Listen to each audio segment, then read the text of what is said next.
প্রিয় দেশবাসী, আমার ভাইরা, আমি বলবো নতুন রাজনৈতিক দলের কথা।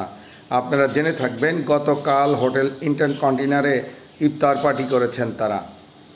1300 মানুষকে ওখানে ইফতার এবং ডিনারের ব্যবস্থা করেছেন। আপনারা অনেকেই জানেন না ইফতার এবং ডিনারে ওখানে কয় টাকা খরচ হতে পারে।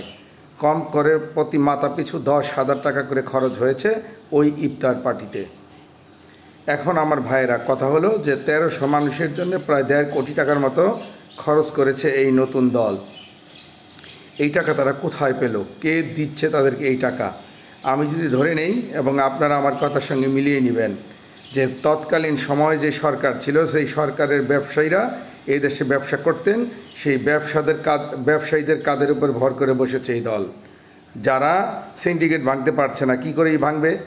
কারণ তখন আওয়ামী লীগকে টাকা দিত, এখন এই দলকে টাকা দিয়ে চালাচ্ছে। সেদিন সেই দলের প্রধান বলেছেন, আমরা গতানুগতিক রাজনীতি করব না। গতানুগতিক রাজনীতির মধ্যে আমরা কি বুঝি? তিনি বোঝাতে চাইছেন আওয়ামী লীগ, বিএনপি, জামাতের মতো রাজনীতি করব না, তার বাইরে গিয়ে রাজনীতি করব। তার বাইরে মানে কি হোটেল ইন্টারকন্টিনেন্টালে ইফতারের মতো? আপনি এত টাকা কোথায় পেলেন? আপনার তো উচিত ছিল রমনা পার্কে বসে ইফতারি করা। আপনি বলবেন যে সেখানে বিএনপি জামাত হয়তো আসতে না। আপনার বিএনপি জামাতের দরকার কি? আপনি তো বিএনপি জামাতের রাজনীতি করবেন না, আপনি করবেন এই দেশের সাধারণ জনগণের রাজনীতি। তাহলে আপনি বিএনপি জামাত দিয়ে আপনার কাজটা কি?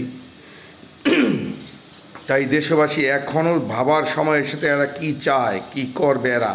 আপনারা দেখবেন বিএনপি, আওয়ামী লীগ এরা যদি বড় ডাকাইত হয় তার চেয়ে অনেক কুখ্যাত ডাকাইত কি এরা না?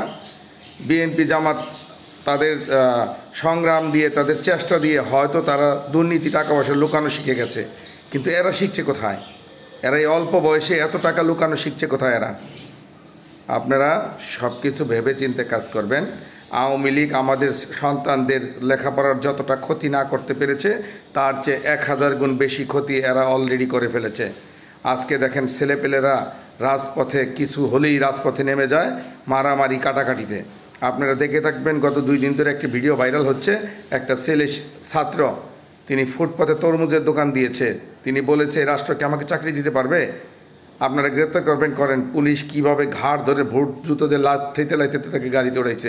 এই যে ছাত্রদের অপমান, এই অপমান আমি পুলিশকে দিব না, কারণ এটা তাদের বাড়াবাড়ি। এই ছাত্রদেরকে এরকম জায়গায় নিয়ে যাওয়া হচ্ছে, ভবিষ্যতে আবার পুলিশ যেমন দেশে লাঞ্ছিত হয়েছে তাদের বেশি বাড়াবাড়ির কারণে এই ছাত্ররা একদিন এমন লাঞ্ছিত হবে, সেদিন ভালো ছাত্ররা দুঃখ হবে যে আমরা তো কোনো অপরাধ করি নাই। তাই সবাই চোখ কান খোলা রাখবেন, রাষ্ট্রের কথা ভাবুন। ধন্যবাদ সবাই।